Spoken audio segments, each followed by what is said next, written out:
మేడారం పనులపై మంత్రులు పొంగులేటి కొండా సురేఖ మధ్య వివాదం ముదిరినట్లు కనిపిస్తోంది. నేడు మేడారంలో మంత్రులు పొంగులేటి సీతక్క పర్యటించనున్నారు.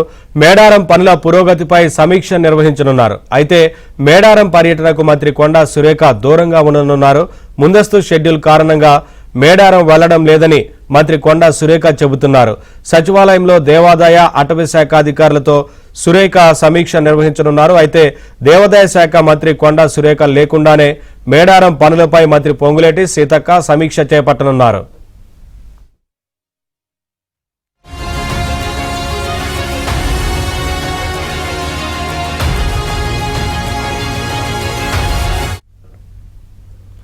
మేడారం పనులకు సంబంధించి మంత్రి కొండా సురేఖ పొంగులేటి మధ్య వివాదం ముదిరినట్లుగా కనిపిస్తా ఉంది. ఇవాళ చేపట్టబోయే సమీక్ష సమావేశానికి ఒకవైపున కొండా సురేఖ దూరంగా ఉన్నట్లుగా కనిపిస్తా ఉంది. దీంతో దేవాదాయ శాఖ మంత్రి లేకుండానే సమీక్ష జరగబోతోంది. అప్డేట్స్ మా కరెస్పాండెంట్ నరసింహరావు లైవ్ ద్వారా అందిస్తారు. నరసింహరావు.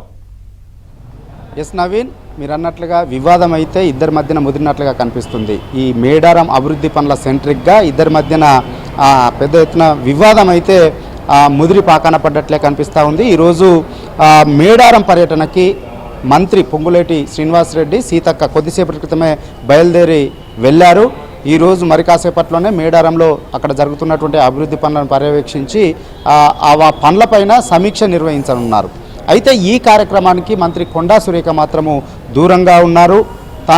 తనకు ముందస్తుగా ఏర్పాటు చేసుకున్నటువంటి షెడ్యూల్ ప్రకారం ఉన్నటువంటి కార్యక్రమాల నేపథ్యంలో ఈరోజు ఆ కార్యక్రమానికి దూరంగా ఉన్నట్లుగా చెప్తా ఉన్నారు. ఈ సరిగ్గా అదే సమయానికి సచివాలయంలో ఇటు అటవీ శాఖ అదేవిధంగా దేవాదాయ శాఖకు సంబంధించినటువంటి అధికారులతో వివిధ అభివృద్ధి పనులకు సంబంధించి కొండా సురేఖ సమీక్షా సమావేశాన్ని నిర్వహిస్తూ ఉన్నారు. సో ఈ పరిణామాలన్నీ బట్టి చూస్తేనైతే ఇద్దరి మధ్యన వివాదం అయితే ముదిరి పాకన పడ్డట్లే కనిపిస్తూ ఉన్నది. మేడారంలో వచ్చే జనవరిలో వచ్చే ఏడాది 2026 జనవరి 28, 29వ తేదీల్లో మేడారం జాతర నిర్వహించబోతూ ఉన్నారు. కుంభమేళా ఇది ఒక ఆసియా కుంభమేళా లాగా జరుగుతూ ఉంటుంది. ప్రతి ఏడాది కోట్లాది మంది భక్తులు అక్కడికి వస్తూ ఉంటారు. అయితే ఇక్కడ ఈ మేడారం జాతరను దృష్టిలో పెట్టుకొని ప్రభుత్వం అక్కడ పెద్ద ఎత్తున అభివృద్ధి పనులకు శ్రీకారం చుట్టింది.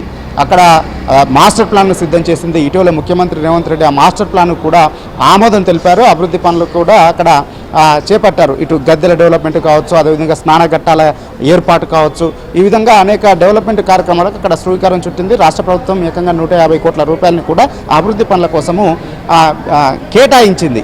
అయితే మొదటగా ఈ గద్దెల డెవలప్మెంట్కు సంబంధించి టెండర్లని పిలిచారు. ఆ టెండర్ల సందర్భంగా ఇటు టెక్నికల్ బిడ్లను కూడా ఓపెన్ చేశారు.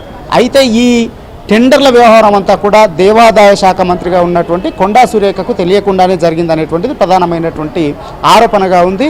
ఈ నేపథ్యంలోనే కొండా సురేఖ ఒకంత గుర్రుగా ఉన్నారు. తనకు తెలియకుండానే అక్కడ టెండర్లను పిలిచారు.